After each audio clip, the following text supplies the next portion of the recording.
My name's Drew, and back in the early 90s, I was a student up at Evergreen State College in Washington. It's a beautiful campus, but it was also kind of out of the way. So unless you had a car, you had to either attach yourself to someone who did, or you had to find something to do on campus in between cramming or part-time jobs or whatever you're up to. Now Josh, one of the guys I shared a class with, worked at the campus TV station. And then one day, since they were short a few people, he asked if I wanted to come over and help out for an afternoon. Now, I didn't have anything better to do, and it sounded more exciting than sitting around the quad all afternoon doing nothing, and so off we went. Now, it was hard to believe that they were making actual TV shows there, but that's exactly what I watched them do, and with an impressive level of professionalism, too. The week after, I asked my buddy if he needed any extra help again. And then before long, I was running the audio board for other people's shows or editing tape on those big linear editing decks that took forever for stuff to queue up. Now it was fun as hell, and I got to meet a ton of weird, cool people. Like this one guy doing a dorm room cooking show with nothing but a hot plate. Or this other guy who used to rant about the Seahawks until he was red in the face and the veins were bulging in his neck. We'd record the shows, transfer them to VHS, then after sending them off to the cable channel, we'd throw little watch parties whenever they aired. Now, it was an awesome feeling seeing it go out over the airwaves, and I immediately started thinking how cool it'd be to have something I'd made broadcast as far as Tacoma. Now, I had to wait until someone quit their slot, of course, as there weren't any free ones available. But when our Seahawks guy finally ran out of trash to talk about his team, I had an opportunity to take a slot for myself. The only question was, with what? Now I brainstormed all kinds of ideas and briefly entertained the idea of doing comedy skits. But then, I had a brainwave. Everyone has at least some local pride, right? And the one thing everyone enjoys is a damn good mystery story. So if I planned out a show that involved investigating local mysteries and led with a story that everyone would identify with, I might actually get some eyeballs on my work. And the one local legend that got not just national, but international attention was good old Bigfoot. Now, Bigfoot was actually a personal interest of mine, just not in the way you think. I was a believer once, and after moving to the Pacific Northwest, I read On the Track of the Sasquatch and The Apes Among Us by John Green, as well as The Bigfoot Casebook by Janet and Colin Board. The Apes Among Us is a particularly fascinating read, and Green is very passionate about the subject. There's just one problem. I don't believe a word of it anymore. Logically speaking, we'd have probably found Bigfoot's skeleton by now, and I'm not just talking about Peter Kane dog trainer, as while there are a plethora of other reasons why the Bigfoot myth is just that, a myth, the biggest debunker is the issue of the remains.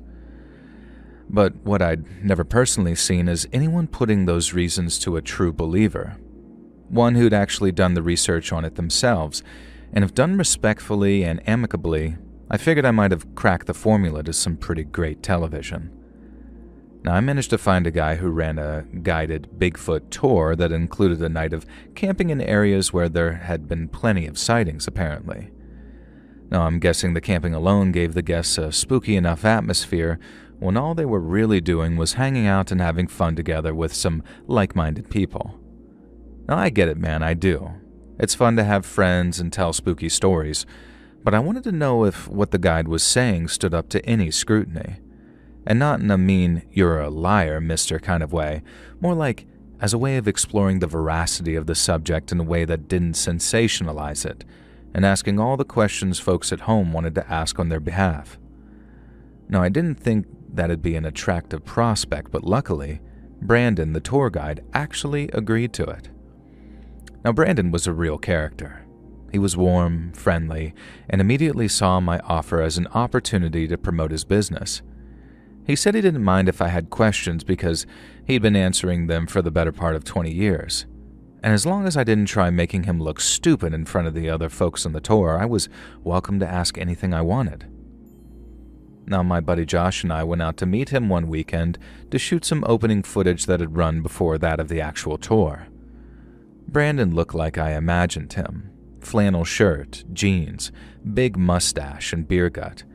Now, he was also so excited to be on a TV show, even if it was just public access, that he made for a fantastic interviewee. By the time we were done with the segment, I was actually psyched to go on the tour with him, if only for the fact it'd be fun to hang out with him overnight in the woods. And even if I didn't get to debunk the whole Bigfoot thing, and in the space of a half-hour cable access show, it'd still make for great viewing. And when the Saturday of the tour rolled around, me and Josh drove out to where Brandon was based. We borrowed a car and one of the station's crappy camcorders, and then once all of Brandon's tourists were assembled, we hit the trails, and it wasn't long before my questions began. When Brandon talked about eyewitness sightings, I brought up how unreliable they were. Then when he brought up tracks and footprints, I brought up how the famous Patterson-Gimlin tracks were eventually proven to be a hoax. I kept it friendly. There was no gotcha moments, and the other guests actually enjoyed us talking about Native American references to megafauna. And we agreed, and quite excitedly too, that modern technology brought us all closer to a definitive truth. But at least one of the other guests did not appreciate our approach. There was this older guy who looked to be in his late 40s, jean shorts, hoodie, ball cap, shades. Now, he'd been quiet for almost all of the hike, but his facial expressions and body language were getting louder and louder. Then when me and Brandon started discussing Bigfoot population numbers, he boiled over completely. Brandon made the point that animals which adapt to colder climates generally exist in low numbers, like in the case of polar bears or certain kinds of whales. It was a pretty solid retort to my point that an ape the size of Bigfoot would need a large population to avoid inbreeding. But when I circled back around to the point about calorie consumption, as Bigfoots would have to eat crazy amounts of food and would therefore leave a crazy amount of poop, I imagine, the guy with the ball cap and shades turned around and got right up in my face. The man that I'll only refer to as Angry Dave was all red and puffed up, asking what my problem was, and saying that a Bigfoot tour wasn't some place for some close-minded college kid. I tried telling him I wasn't close-minded, that I'd read a bunch of literature on the topic and I wanted nothing but the truth. But Dave replied that I knew nothing about the woods or real life and accused me of trying to ruin the tour for everyone else just so I could feel like a smarty party. Now I get why he was mad, and Josh had already suggested how joining an actual tour might lead to something like that. Brandon had insisted that we do just that, probably because the presence of a TV camera made him look all newsworthy or whatever. And I guess he felt his share of the blame too, because he stepped in fast to say, "It's okay, I invited the guy," offering a more private tour at Angry Dave's convenience. But Dave didn't want to hear it. He stepped closer, got louder, and even looked like he was about to swing for me at one point. Between myself, Josh, and Brandon, we managed to calm him down enough to continue the tour, with Dave doing nothing but glaring at me every time I spoke. Now, I kept the questions to an absolute minimum following the confrontation, as in addition to the nighttime stuff we were about to shoot, Josh and I had more than enough footage to put together a 30-minute segment. Now, once we had all of our tents set up, Brandon had got a little campfire going and conversations moved away from Bigfoot, and the tension started to lift. Even Angry Dave started to lighten up a little, even if he did roll his eyes or shake his head at pretty much anything me or Josh came on with. Now, after we all retired to our tents, Josh and I shot a little more footage, basically saying that we'd started shooting again if we heard any creepy noises. Now, we didn't expect to hear any. In fact, I was convinced that if we did hear any noises, it'd be Brandon out there faking them to play a friendly prank on the skeptics. But as it turned out, on that point, I was dead wrong. I was pretty tired from all the walking, and me and Josh had to get up super early that morning to check our gear. So once we shot our tent footage and lay down in our bedrolls, I don't think either of us lasted even a minute before we were dead to the world. I guess we were out around 3 hours or so, because the next thing I know, Josh is shaking me awake at like 1 a.m. while whispering, Dude, listen." We stayed quiet for a second, and then I suddenly heard this loud, sharp thwacking sound in the distance, like someone was hitting the trunk of a tree with a large branch. It might sound strange, but it was such a clearly identifiable sound, but it was also one with some very sinister connotations. Now, for those of you that don't know, Bigfoot is supposed to hit trees with sticks as a form of communication. Some say it's how Bigfoots talk to each other, and it is Bigfoots, not big feet, but others say that they're a warning to humans, and the people who've ignored these warnings have then mysteriously gone missing. Now, I didn't think it was Bigfoot at all. I thought it was Brandon. But when we got out of the tent with the camera, I saw Brandon and another tourist standing there all wide-eyed and looking spooked. I guess it was sort of a nervous reaction on my part, but I whispered a joke to Brandon about how I figured the noise would be him trying to play a prank on us. I thought he might see the funny side, but he didn't. He just shook his head like he well and truly believed it was Bigfoot out there, and then shushed us so we could keep on listening to those spaced-out thwacking sounds. Now, Brandon had already explained what we were hearing during the tour, so as all the other tourists got out their tents to join us, each of them had that same look of fear and wonder on their faces. I started whispering to the camera to explain the sounds, and then out of nowhere, we all heard this blood-curdling scream from off in the distance, about the same distance the dull thwacks were coming from. Now everyone's like, "Oh my God," and even Brandon looked terrified. And I won't lie, Josh and I got pretty spooked too, and I remember thinking it was some type of prank, and then it was a damn good one. But then, one of the other tourists realized that Angry Dave's tent was empty, and I watched Brandon's head just spin around, terrified. He asked if anyone had seen or heard him, and one of the others said that they'd woken up to hear him walking off somewhere like he went to pee, but evidently he hadn't returned. Someone else then asked if Dave might have gone looking for the source of the sound, and since that scream sounded like it came from a man of Dave's age and size, Brandon went into full-on crisis mode, thinking that this guy was hurt. Now he grabbed his flashlight and then went tearing off into the woods, yelling Dave's name. The rest of us followed like we were programmed to, with the tourists close behind, and Josh and I at the rear with the camera. We ran for about a minute or two, all yelling out Dave's name, and when Brandon stopped, we stopped too. He asked us to fan out and look around, as Dave might be so hurt that he actually couldn't respond. Now, one of the other tourists then asked if he thought that Bigfoot had outright killed Dave and might have dragged him off someplace after attacking him, but Brandon said he didn't know, and it was like that answer made things worse for everyone. They wanted him to have answers, so when he didn't, it frightened everyone all the more. Now, I didn't think we were about to encounter a Bigfoot. I thought Dave had walked off and taken some tumble in the dark, or worse, maybe gotten himself attacked by an animal or something.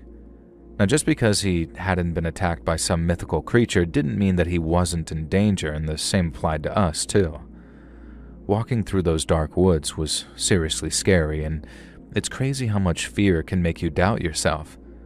And by that, I mean I was scared that I actually started wondering if I was about to be proved wrong about Bigfoot, and in spectacularly horrifying fashion. I didn't fully start to believe or anything. I just struggled to compute how nightmarishly ironic it'd be if I was torn apart by something I didn't even believe existed. Brandon had his gun with him, but no one else was armed, so I had to go walking through the dark forest with nothing but a big stick in my hand and a camera in Josh's. The whole time I'm yelling Dave's name, asking him to call out to us to let us know where he is. But I'm also spinning on the spot to face every little noise, like I was expecting Bigfoot to come rushing out of the darkness into our flashlight beams before picking us up and bashing us against the trees. I had my head on a swivel, and Josh had to do everything in his power to keep a steady shot, and he still couldn't keep his hands from shaking. But when it came too quickly for either of us to do anything about it, and I barely even saw that giant stick before it smashed into my head. I went down like a ton of bricks, while Josh was so startled by the sudden presence that he fell back on his butt and dropped the camera. But even if he hadn't, and he kept on filming as that stick smashed into my ribs, and then hips, and then legs, he wouldn't have recorded me getting attacked by a Bigfoot, because the only person attacking me was Angry Dave. Mine and Josh's yelling attracted the attention of the others, and to his absolute credit, it was Brandon who showed up seconds later with his gun drawn, telling Dave to put the stick down or he'd shoot. Now, I guess there's no love lost between me and Dave at this point, but while I appreciate that some of you might think I'm exaggerating to make him look bad, I'm definitely not. And so when I say he looked so out of his mind with rage that it appeared that he might charge at Brandon at any second, I'm not just saying that. And for a moment or two, I was legitimately scared that I was about to watch him get his head blown off. He looked at Brandon, then down at me like he wanted to just keep on hitting me. But right as he raised the stick up again, Brandon yelled out that he'd shoot if he hit me again. And that sort of brought Dave back to reality, I guess. He stepped back, dropping the stick while still red as a beet. Then I guess when he realized what he'd done and how we might have had it all on camera, we didn't, Dave turned and went running back to the camp to grab his stuff. He left just as hastily as Brandon and the other tourists yelled at him, saying the cops would be informed. I remember feeling a little smug, knowing that he'd given me all the ammo I needed to get his ass thrown in jail.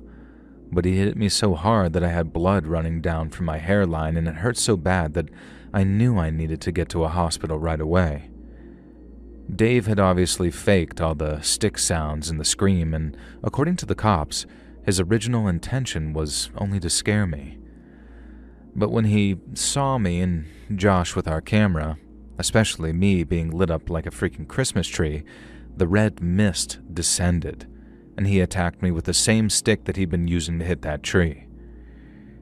He ended up spending about 6 months inside, which was better than nothing, I guess, whereas I got myself a nice little hairline scar as a souvenir. It sucked having to get stitches and stuff, and for a while, the doctors were worried that I'd have a pretty bad concussion. But to me, the worst thing was that Brandon revoked his permission for us to air the footage. He'd already signed a waiver, but Josh and I didn't much feel like going to war with him over it, so to speak, and he'd been so nice and welcoming it wasn't his fault that he accidentally brought along some fanatical psycho. Airing the footage would have the opposite effect on his business, so when he coupled his revocation with a polite request, I couldn't find it in myself to just ignore it. I guess that's about the end of the story, though. But don't worry, I'm not going to try and end on some poignant line about lessons learned, because I think the lessons here are obvious to all who wish to learn them.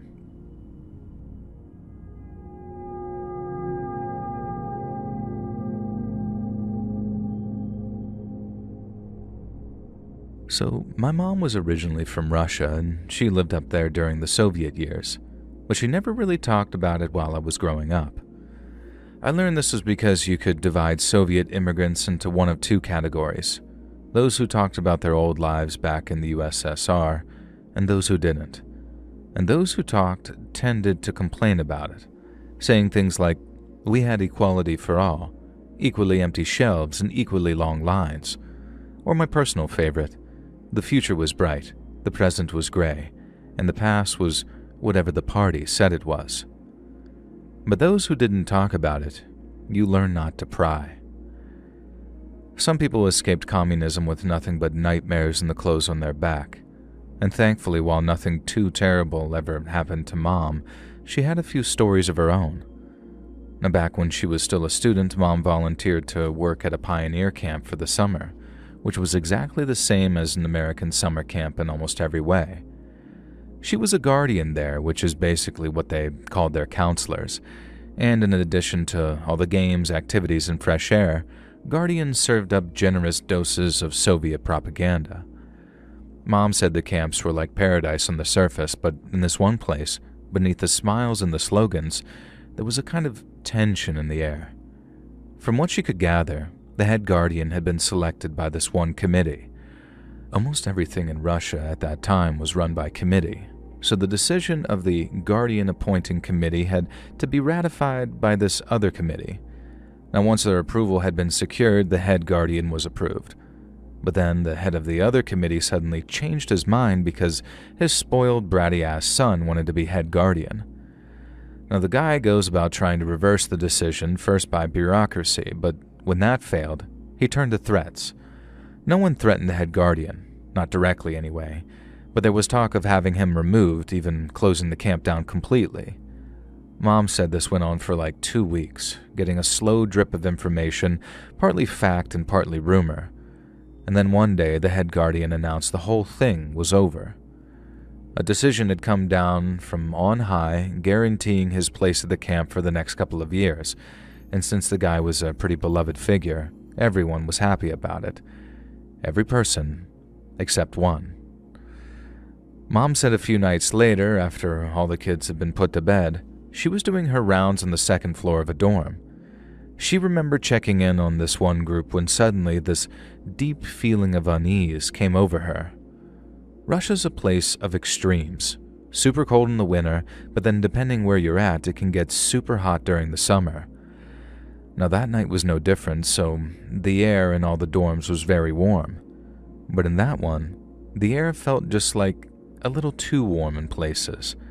And then suddenly, she started to smell the smoke. She could tell right away it wasn't just campfire smoke, a smell she was very familiar with by then because the smoke that night had an artificial, chemical sort of scent to it. Then, when she ran to the window and saw flames licking up the walls from the ground floor, she realized fire was spreading fast. So Mom hit the dorm's alarm and in doing so, unleashed total chaos. The alarm scared the kids half to death, so they were almost blind with panic as they came tearing out of their rooms. Things would have been way worse if Mom and some other guardians weren't bunked in the same building and they were able to restore a little order once they came out of their rooms. But then when a guardian discovered the stairwells were full of smoke, they realized that to escape, they had no choice but to basically throw the kids from the second-floor windows, and they had to do it fast. Smoke was building up, people were coughing, and as the kids were starting to panic. Mom said that at first some of the older ones tried to help the little ones, but it wasn't long until panic took over and the guardians lost control. And then not only did she watch kids literally climbing over each other, but kids as young as 6 or 7 were pushing open the windows and then just leaping out into the dark before hitting the ground with these sickening thuds. Now, it was only the second floor, so the kids who jumped didn't get hurt too bad. But they were landing on concrete, so Mom said it was still pretty horrifying to hear their thuds as they landed awkwardly, followed by their screams of pain as they broke bones or sprained ankles. And outside on the ground, camp guardians were running around with buckets of water doing anything they could to at least slow the spread. But Mom said those buckets were all but useless against those flames. More adults poured out into the scene from the staff quarters while Mom kept on herding the kids towards the windows. One little disabled girl she was carrying went limp in her arms from the smoke, and Mom had to fight through the crowd to get her to a window. She said things were starting to look really bad, but right when the kids needed to, the bus showed up. The camp's groundskeeper, this big burly guy whose name was Grigor, ended up driving the camp's bus right up to the burning dorm, so it was running lengthways alongside it. It meant the kids had something to break their fall while jumping from the corridor windows, of which there were many. So as soon as the guardians realized what was happening, they told the kids to jump, and they came pouring out to land on top of the bus. Guardians were on the ground too, helping them down when they landed. Some of the kids hit the bus pretty hard and got hurt that way too, but even the ones who bounced or fell had something there to catch them. Mom said that Grigor's quick thinking saved dozens of lives, her own included. And then once the last few kids had jumped on top of the bus, Mom and another guardian jumped too, and just in the nick of time because Mom said that once she had her feet on solid ground, she turned to see the bus was starting to catch fire itself. By dawn, the dorm building was a soaking wet ruin. It took the fire department a while to make it out there, so by the time they arrived, the dorm was pretty much done for. Their trucks were still there by sunup, as were the medics treating injured kids, and the worst of which were laid out on blankets not far from the ruins of their dorm. Parents started showing up worried not long after because you could see the smoke for miles around. But here's where things started getting even darker, because a lot of those parents showed up to a police perimeter with cops telling them to go home and wait for news there. Mom said they wanted to control the flow of information coming in and out, so they showed up fast to stop panic from spreading. Mom helped with the cleanup and then helped set up makeshift hospital tents. But as she worked, she found herself fixated on this one little detail she'd overlooked that previous night. When she ran to the windows and saw the fire for the first time, she remembered seeing someone running for the tree line off in the distance, but then seeing the flames sent her into action, so the image of that figure running off didn't return until later. But even then, it was pretty obvious the fire was no accident. The firefighters found signs of gas or some flammable liquid, which explained the chemical smell Mom had caught early on, and then once it became clear it was arson, the police took over completely. Mom said it was obvious who did it and that the only person with any ill will against the camp was the son of that committee head, who was bitter about not getting his way. And so when the police announced that they'd found the arsonist and that it had been some hermit living a few miles away in the woods, everyone was very surprised. No one even knew that the guy had been living out there, not in all the time the camp had been running, so he'd obviously kept to himself. And then when they said they caught him with a ton of stolen gas cans, the kind used at the camp depot, things made even less sense. We hadn't noticed any fuel going missing, and why would a hermit steal gas if he didn't have anything that ran on it? But as was custom back then, when authorities spoke, people didn't talk back. The hermit was just the raggedy old loner with no one to speak up for him, and so to authorities, it was an open and shut case. They hauled him in, gave him a closed-door trial, and then announced he was going to be executed for 50 counts of attempted murder, with the aggravating factors being that his target was a dorm full of little kids. Not even a month went by. That poor hermit was executed, and then all these bigwigs went around patting themselves on the back, telling everyone the children were safe again. But Mom said that's just what they wanted them to think. The Guardian started hearing rumors about the hermit. Stuff like how he was half blind, could barely walk straight most days. How does a guy like that sneak into a guarded camp, set the dorm on fire, and then run off before anyone could apprehend him? He doesn't, because whoever really set the dorm on fire was running at full speed when my mom saw them, meaning that they were young, fit, and healthy, and not some old hermit. And the cover-up stank, and Mom said the mood got so bad that party officials came around to the camp to personally remind the Guardians that spreading false rumors meant losing their jobs or worse. Mom kept her mouth shut and her head down, but said that inside, she was boiling. After the camp closed for the season, Mom went back to her regular life, but the anger and the nightmares both stuck around. The kids mostly recovered. A few had scars from burns or falls, but all were traumatized by what they went through. Mom carried her own scars too, mental ones, in the form of the knowledge that sometimes justice gets buried under politics. Before she moved to America and once the Soviet Union started collapsing, Mom thought about digging into it more, maybe finding old records or talking to other survivors. She'd always believed it was the committee's head kid who lit the fire and that the hermit was just a convenient scapegoat. Some poor soul who made the perfect patsy, whose secret trial ensured nobody could ask any serious questions in open court. Hearing her tell it like that hit me hard. This wasn't just some story in a book that we read in history class. It was my mom's life, something she lived through and that shaped her into the tough, no-nonsense woman she was. She always made sure that I knew the value of speaking up, even when it might seem scary, because, as she so correctly said, staying quiet lets the bad people get away with things.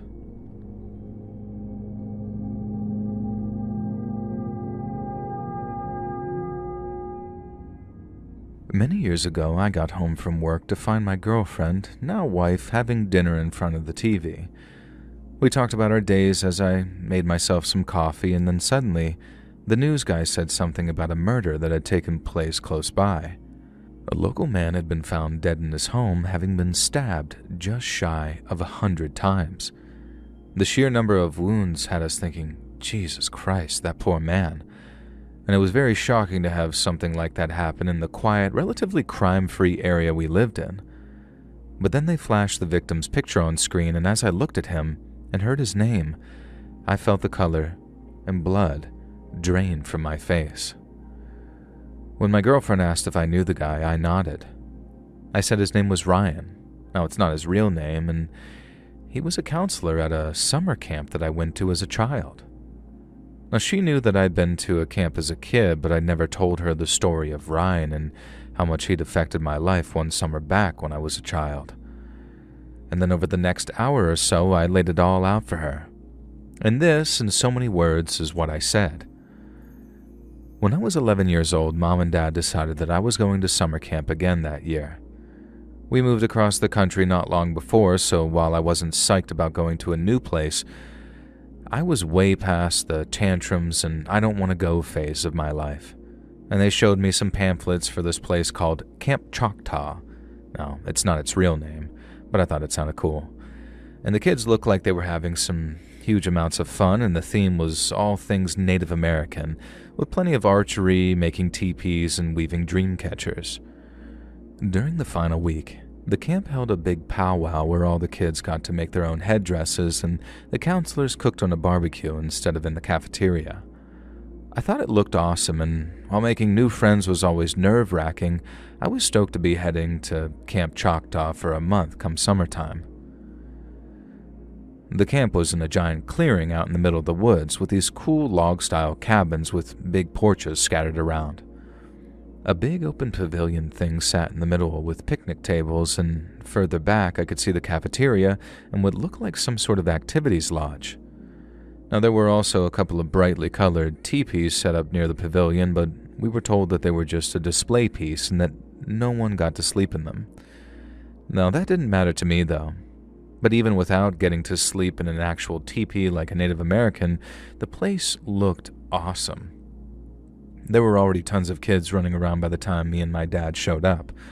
I could see the counselors too, mostly college-aged guys, but a couple of older men also, and apart from the cook, who seemed kind of grouchy, they all seemed like really fun dudes.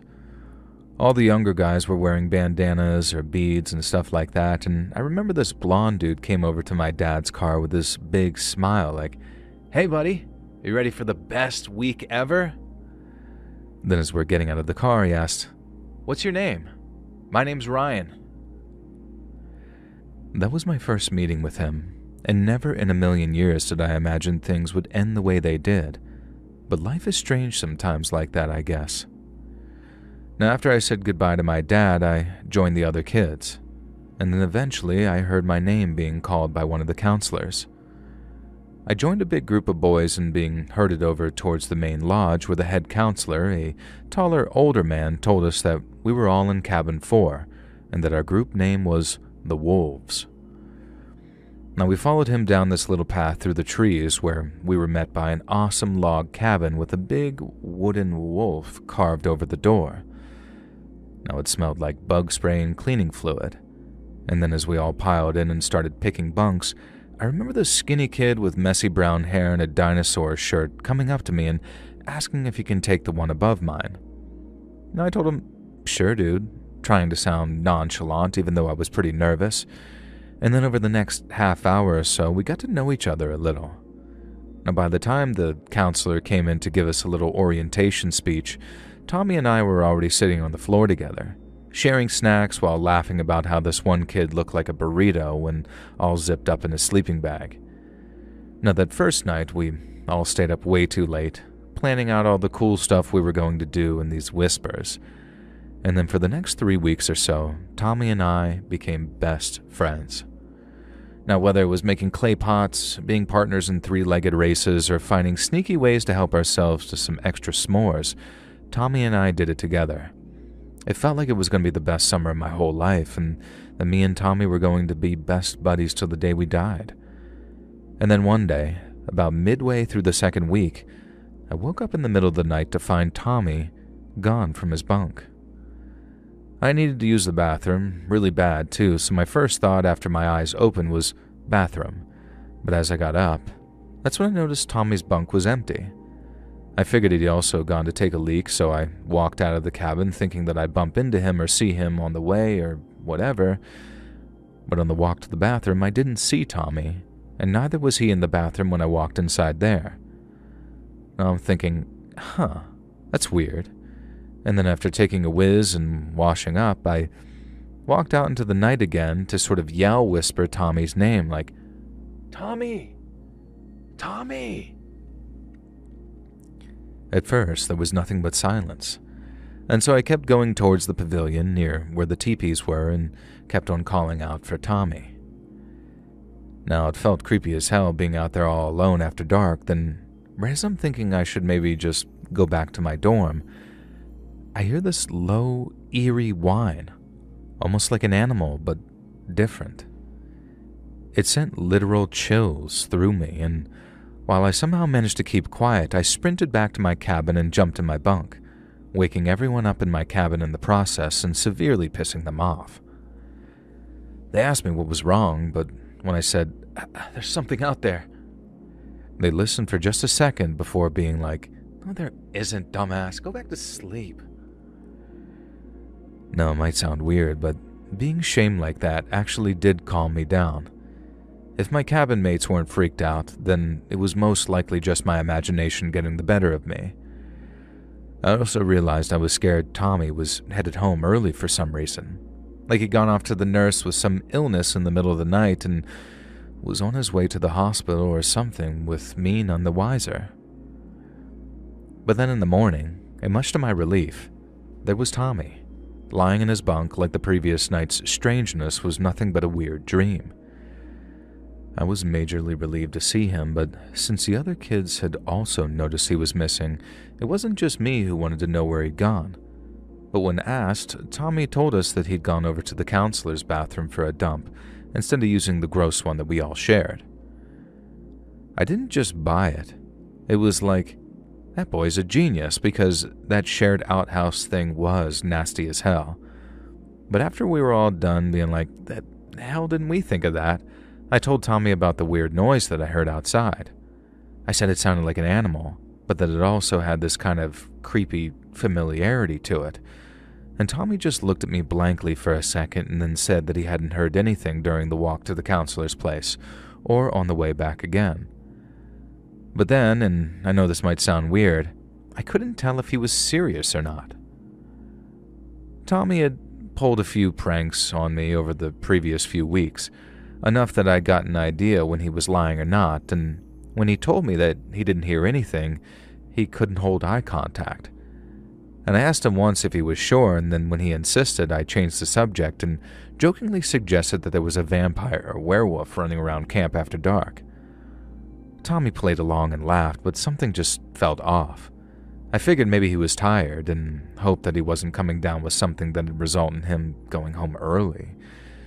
We kind of dawdled behind as we're talking, with all the other kids filing past us on their way to breakfast. And then just after I cracked the joke about the vampires or werewolves, a counselor I called Todd came over to usher us along. Now, Todd was friendly enough, but you know when you just sort of get a bad feeling about someone when you're a kid? Yeah, that. He just seemed kind of fake, like he was always right on the cusp of his patience wearing thin, at which point he'd drop the cool counselor act and revert to his natural douchebag-like state. Now, he came over saying, "Hey guys, everything all right?" But before I could even answer, Tommy was making a beeline for the cafeteria. Now, I remember thinking, "Dude, wait up," in my head, but while I didn't strictly like Counselor Todd, I couldn't exactly just go walking off without answering him. So I was kind of glued to the spot thinking, damn it, now I gotta talk to him. I basically lied and told him everything was fine, and then he told me to catch up with the others. But then as I'm walking off, Todd asked if I needed someone to take me to the bathroom. I was 11, dude, not like 4. No one had asked me if I wanted them to take me to the bathroom since I was back in diapers. But again, This dude's an authority figure, so I'm not rude to him. I'm just thinking, no thanks, Todd, I'm good. I was actually kind of mad when I caught up with Tommy. I mean, not like mad, but I was still saying, dude, why the hell did you just leave me with that weirdo? He told me he was hungry and just wanted to get to the cafeteria, but I could tell that wasn't it.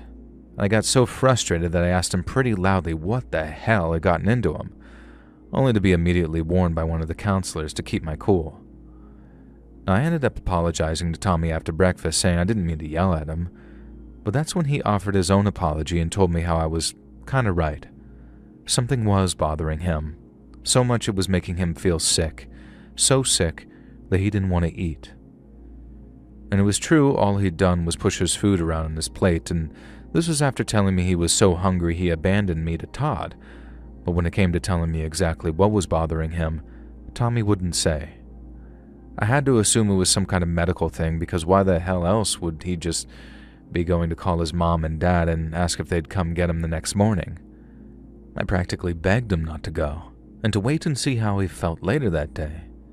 But Tommy was adamant. He felt awful and he needed to go home. Now, I was devastated, but after going through the stages of grief over the course of about an hour, I just landed on acceptance. I put on a happy face and then tried to make sure Tommy's final day at camp was a good one. And while I was kind of successful on that front, the rest of that day was still kind of awkward.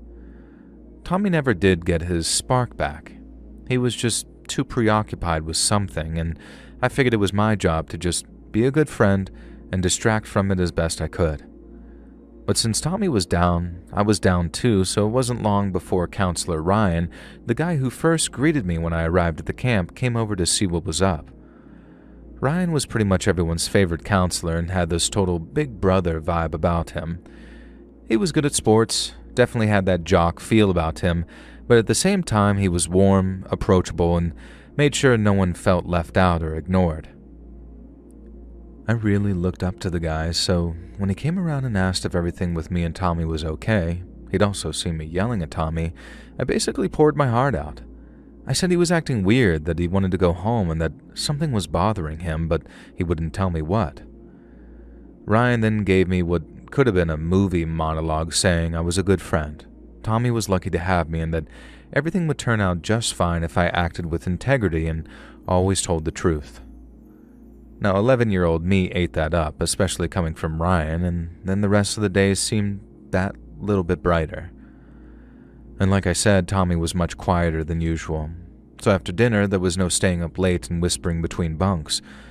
But then for a second night in a row, when I woke up in the middle of the night to go take a pee, Tommy was not in his bunk. Now that time, I knew that I wouldn't see him on the way to the bathroom.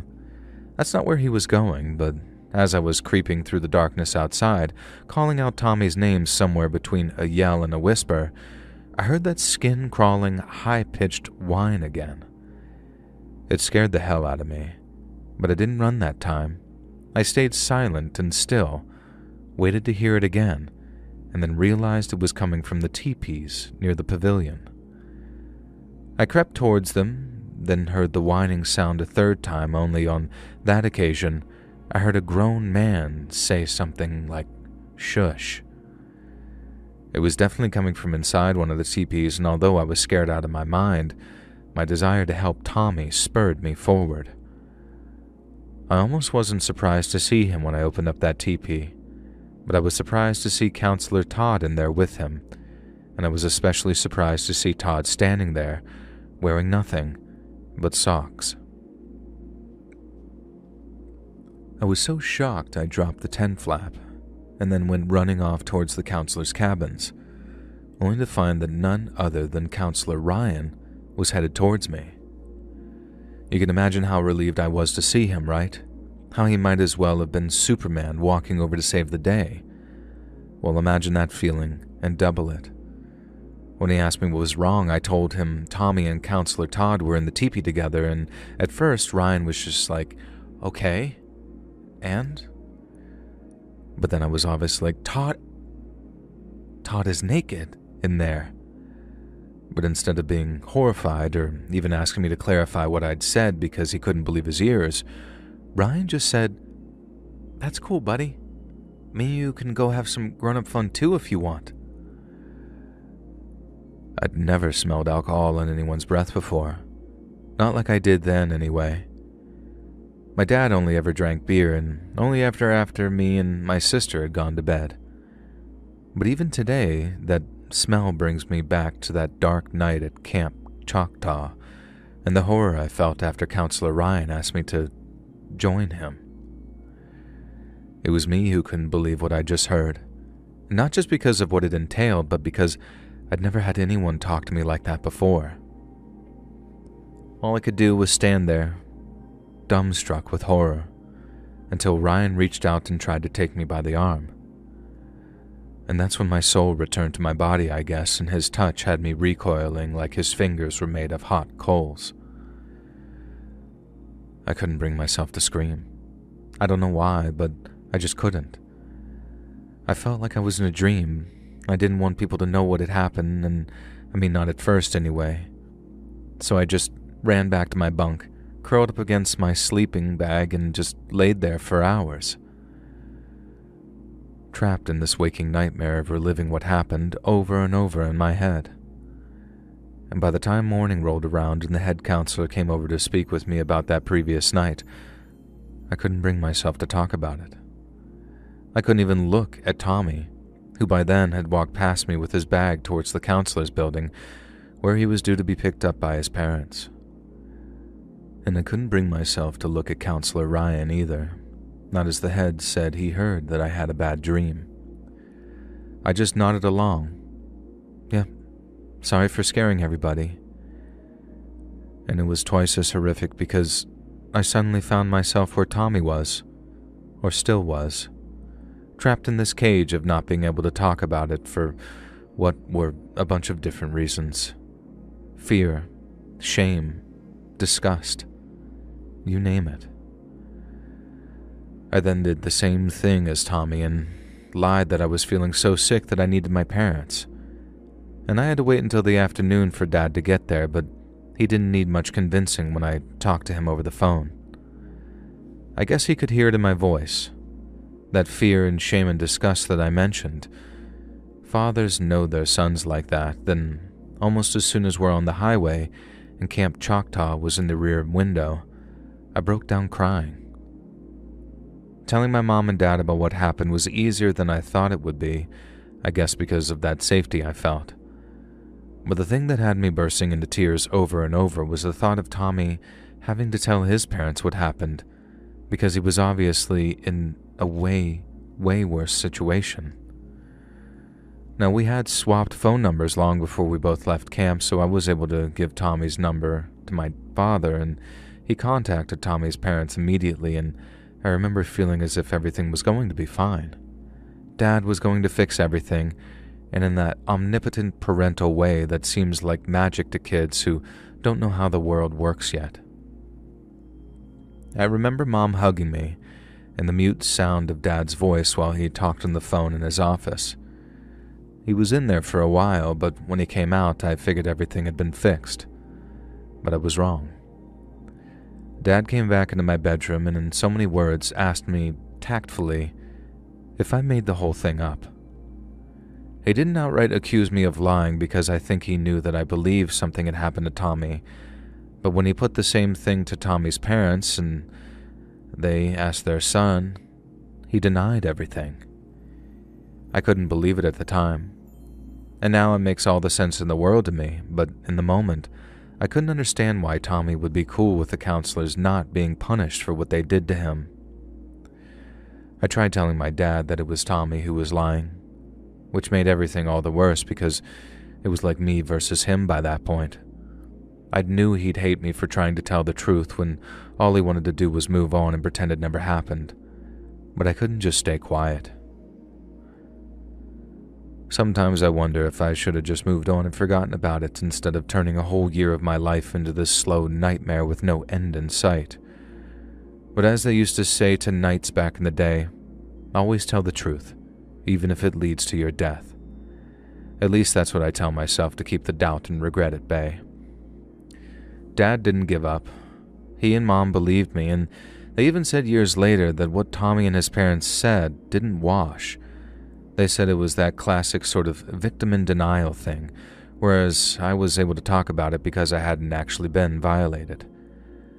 Dad was the one who adopted the whole thing as like his own personal cause, one he'd fight to the bitter end. And while that might sound like a nice thing to say, the reality of that bitter end left an even more bitter taste.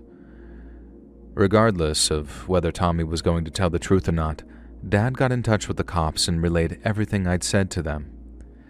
That kicked off this whole investigation side of things, and I had to go talk to some police lady for hours in some cozy, colorful family room, which was supposed to make me feel safe and comfortable. Well, it didn't work, and I had a major panic attack when I got to the part where Ryan made a move on me. I only cried when I described seeing Tommy in the teepee with Todd. It made me feel sick to my stomach, but I was able to talk about it with her. But then once I got to the Ryan part, it was like I was right there again, standing in the dark and smelling the booze on his breath, and all I wanted to do was run. When it was all over, I'd given my statement in full. Everyone kept telling me how brave I'd been and how everything was going to be just fine. But, and just like with Ryan's little movie monologue speech, that was a lie too. I didn't know what was coming, and no one took the time to warn me either, I guess because how the hell do you even explain a thing like that to an 11-year-old? Sit them down and say, oh, by the way, no one's going to believe you, and there's going to be a huge campaign to make us out to be crazy liars to try and scam a summer camp out of their hard-earned cash. Nah, they wouldn't understand, and so no one tried. The first I heard of any pushback, Dad was screaming at Mom in the kitchen one day when I got home from a friend's.